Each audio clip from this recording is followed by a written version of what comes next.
Pada zaman dahulu, di bagian utara Pulau Bali, hiduplah seorang raja yang bijaksana bernama Ki Gusti Ngurah Panji Sakti.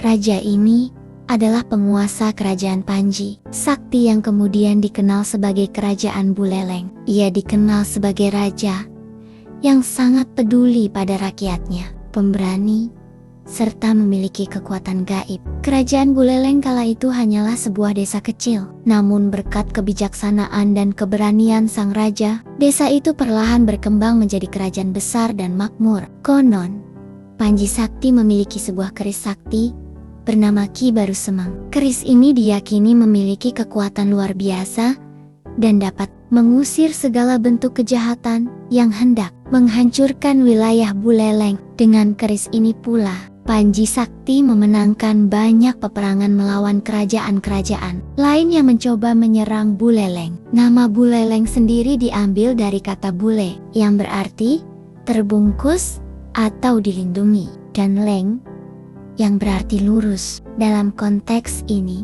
Buleleng berarti daerah yang terjaga dan terlindungi secara lurus oleh kekuatan Panji Sakti. Panji Sakti juga dikenal dengan keberaniannya dalam menghadapi tantangan alam yang ganas di sekitarnya. Di tengah Buleleng, terdapat sebuah sungai yang kala itu sangat liar, seringkali meluap dan membanjiri desa-desa. Para penduduk mengalami kesulitan karena banjir itu seringkali menghancurkan ladang dan rumah mereka. Panji Sakti yang tak ingin melihat rakyatnya menderita, melakukan meditasi di tengah malam, meminta petunjuk kepada para leluhur. Setelah beberapa hari berdoa, ia mendapatkan wangsit untuk memimpin upacara persembahan di sepanjang sungai. Konon, setelah upacara itu, banjir pun berhenti dan sungai mengalir dengan tenang. Rakyat Buleleng kembali bisa bertani dan bercocok tanam dengan tenang, dan kehidupan pun kembali berjalan harmonis. Panji Sakti sangat mencintai alam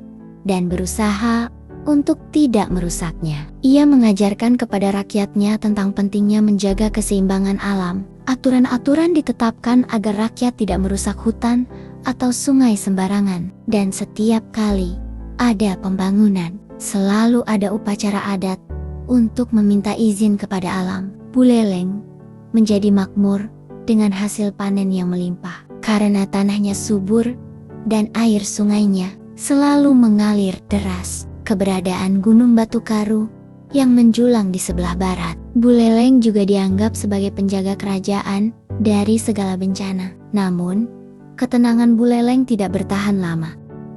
Suatu hari, seorang raja dari kerajaan Karangasem di bagian timur Bali ingin menguasai wilayah Buleleng karena tanahnya yang subur dan penduduknya yang kaya akan hasil bumi. Raja Karangasem mengirimkan pasukan besar untuk menyerang Buleleng. Panji Sakti yang mendengar kabar ini tak gentar sedikit pun. Ia bersiap dengan pasukannya untuk mempertahankan tanah airnya.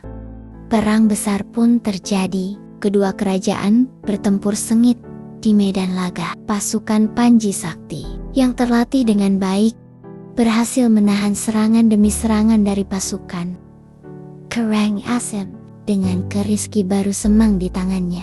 Panji Sakti memimpin langsung pasukannya dengan penuh keberanian. Pasukan Karangasem akhirnya mundur dan Buleleng kembali aman dari ancaman. Setelah peperangan itu, rakyat Buleleng semakin menghormati Panji Sakti.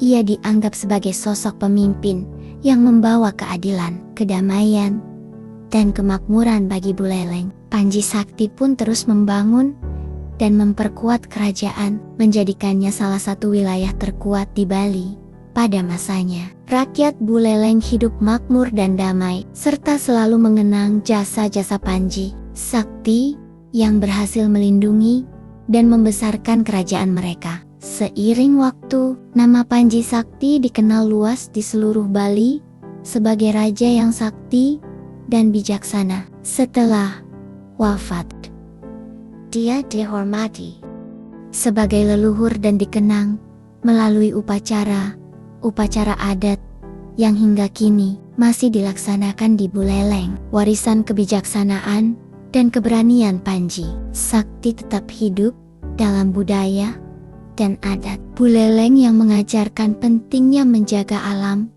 dan hidup dalam keharmonisan. Begitulah asal-usul kerajaan Buleleng, sebuah kisah tentang keberanian, kebijaksanaan, dan cinta terhadap tanah kelahiran yang masih dikenang hingga hari ini di Bali.